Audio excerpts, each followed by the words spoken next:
झटका तो बहुत चक्कर की वजह से बहुत चक्कर की वजह से होता है, इसकी वजह से रोटेशन की वजह से टॉर्क एक्सेस ऑफ मोमेंट के लॉन्ग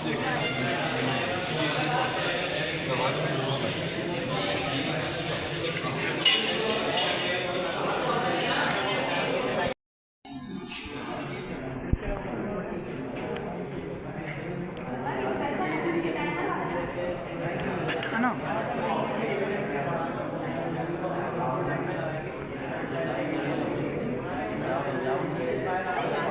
इधर इधर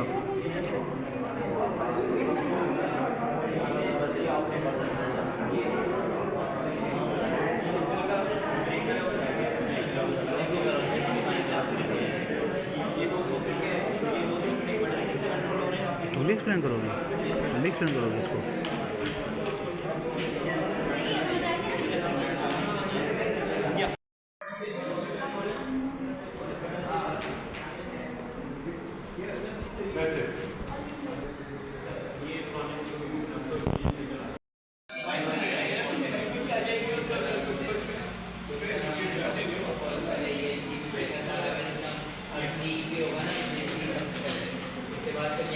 आउटपुट आ रही है, हमने ये बटन जो है